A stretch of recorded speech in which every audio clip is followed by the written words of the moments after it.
This podcast is sponsored by My Bump to Baby Family Protection and Legal Directory. To find your nearest advisor or family law solicitor, head over to www.mybumptobaby.com/family protection legal.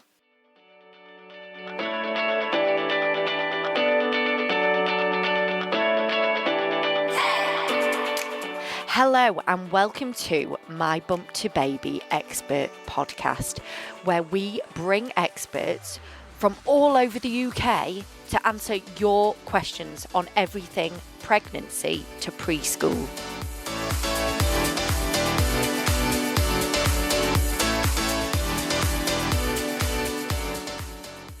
Today we are talking about a topic that many parents want answers to, and that is sleep regression.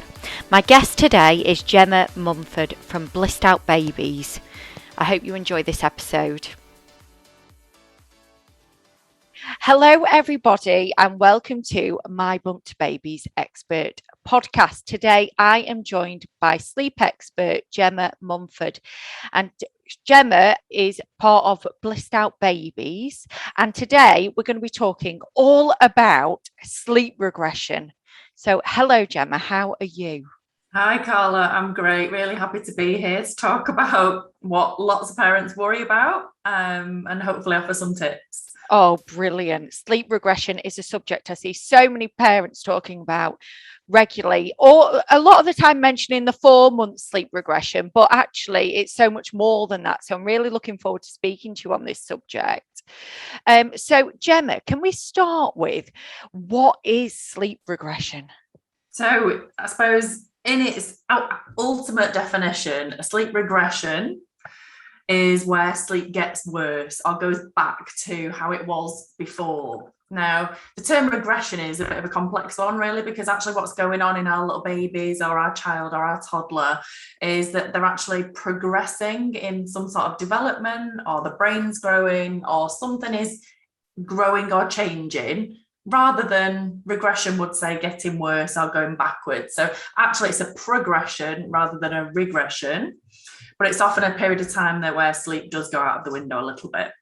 Yeah, yes, we know about that as parents, don't we? Yes. So what are the signs of sleep regression then? So commonly you'll see things like your child might start fighting naps. So what might have been an easy, kind of reasonably consistent, predictable routine suddenly goes out of the window. 10 o'clock, they usually nap.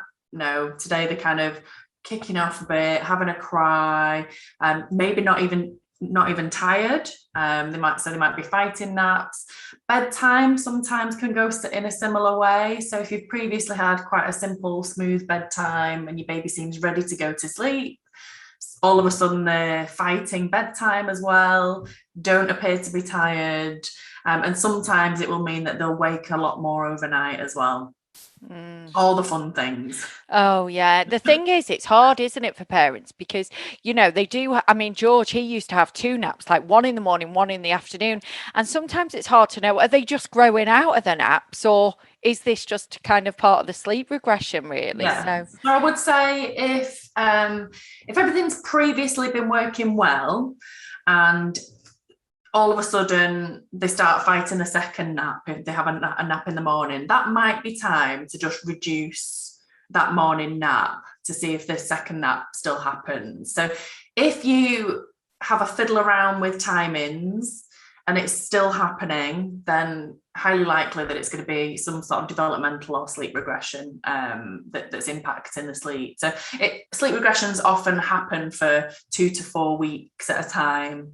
So if it's just a day or so, then it's probably nothing. But if it's consistently happening, it could be a sleep regression. Right. Okay.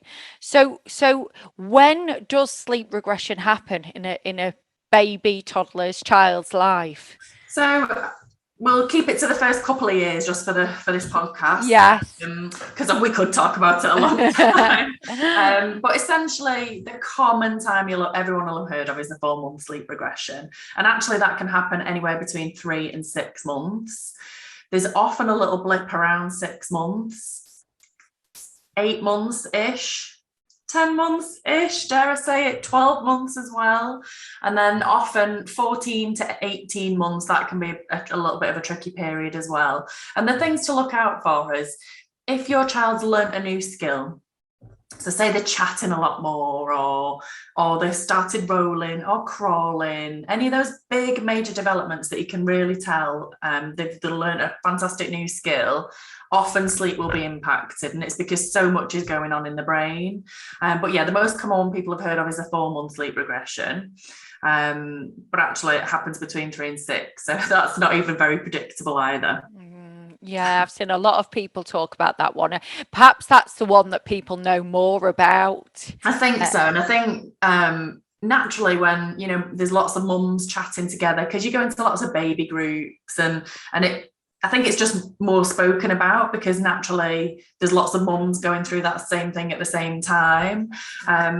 Interestingly, the 4-month sleep regression is very different to the others. Some of the others are related to gross motor skills like walking or speech coming in or separation anxiety. The first one, the 4-month sleep regression, is more about how our sleep architecture changes.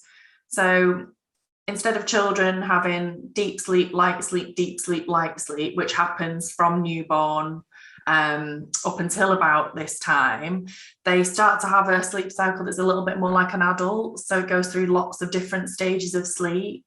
And it's the biggest change to our sleep structure that we go through it as humans. So it's quite significant sometimes, but that one is slightly different to the others, which are more developmental related. This one. Oh, wow. Right. Oh, I see what you mean. Oh, that sounds interesting.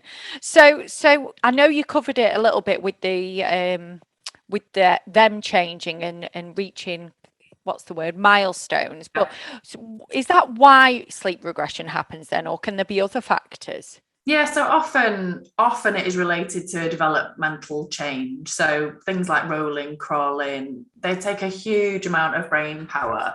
And often our little ones want to practice these things in the night. Did you ever get with George that he'd be rolling around in the middle of the night or trying to pull up to stand in his cot when he should be lying down? Oh yeah, yes, I know, that's it. Yeah, just being George, basically. Yeah, I know exactly what you mean. Even when they're chatting, that vocabulary is coming in, they just can't help themselves and they just want to chat away. So all these little things, it takes a lot of brain power, and that can impact how they settle.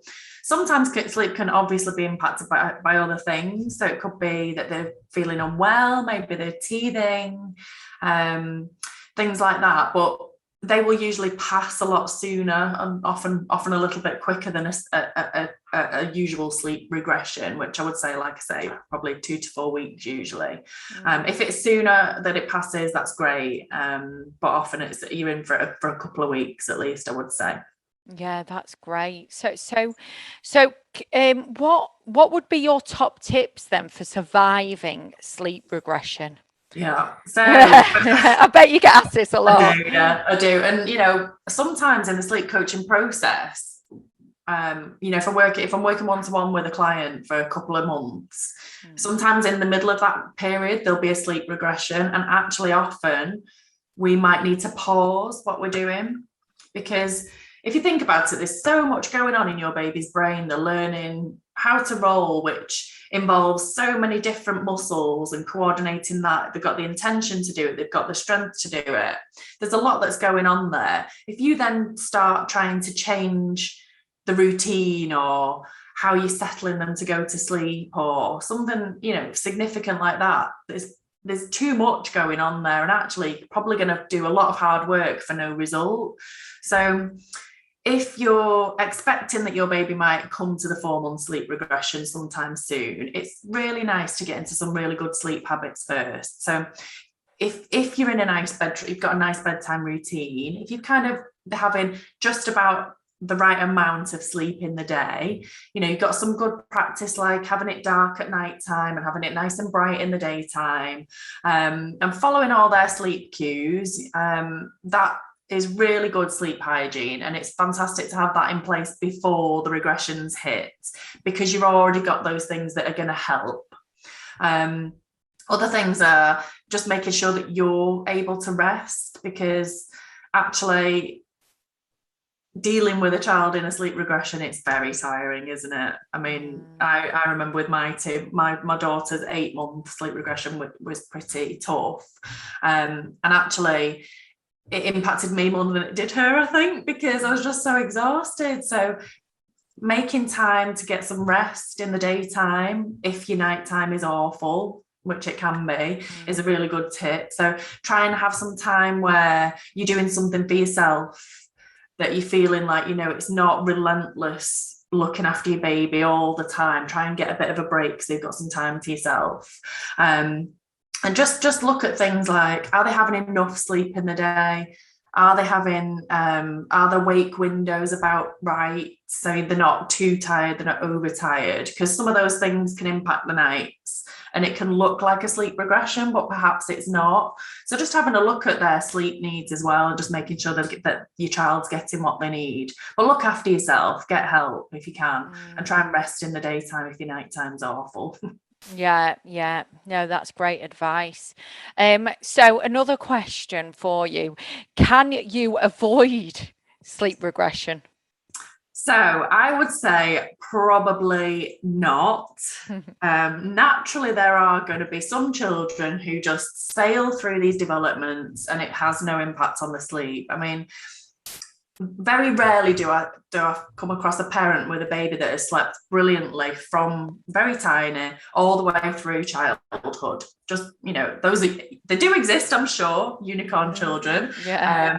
So, what you can't avoid it for every single development. But the thing to remember is it might not be as bad as you think. So what I would say to mums and dads who are perhaps worried about regressions is, don't worry about it. Don't anticipate that it's all of a sudden everything's going to be terrible, because actually it might not be, and you're worrying for no reason.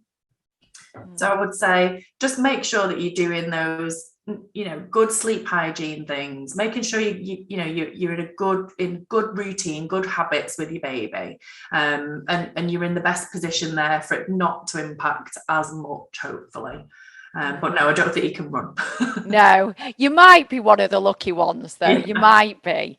But yeah, I think a lot of parents seem to worry about it because they hear about it and it's like, oh God, the storm is coming. Absolutely. And I think we've got the Wonder Weeks app, haven't you, where you can actually see the storm coming. Oh, wow. I didn't know that. Yeah, so the Wonder Weeks is a fantastic book. In fact, on my desk. This is how much I like the Wonder Weeks book. Yeah, so if you are watching on video, then that is a great book, and you can have it as an app, and it just in the app it's got a little diary so you can see where big changes in development are happening. It doesn't mean that there'll be a sleep regression at that time, but what's handy in that app is you can kind of see what's going on with your baby and why they might be a bit grumpy at that time. It's really interesting. Oh, that's really useful. Thank you for that. So Jemma, obviously you offer sleep help. So can you tell us how you work with clients? Because I know a lot of people have different ways that they want to work with you. So you've got a few different ways, haven't you? Yeah, absolutely. So I've got the highest level of qualifications you can get in sleep coaching, and I've been doing this for 3 or 4 years now. So, oh wow, well done. Thank you. Well done. And I do it because I am rubbish when I get no sleep. So, I have total empathy with my clients because I've got a sleeper and a non-sleeper in my children. So, I try and cover all bases with the way I run my business. So you can work with me one-to-one where you will send me a sleep diary. I'll have a look at what's going on. We'll chat through how you live your lives, what your goals are, and we put a plan in place, and then I support you and handhold you through implementing that plan. So that's kind of the top level. The middle level is some group coaching. So I do probably 4 times a year, I tend to open my group coaching up to a small group of parents who work together to go through the process. It's really nice, really supportive. You get a little Facebook group where you can all chat, and we work together in that. So that's great. And then I've got my online stuff as well. So I've got a range of online sleep courses where people could just purchase online, work through it at their own pace. And if you do want to get some support from me directly, after doing that, then you get a discount on the one-to-one as well. So that's the DNA sleep program, which is online. Yeah, we've done a review on that actually. One of Yes, our you did, area yeah. managers absolutely loved it Yeah. because it worked for her, because she just said she wanted to work through something and do it that way. And it's so cost effective. You know, I was just saying to you before, it's cheaper than a night in a hotel.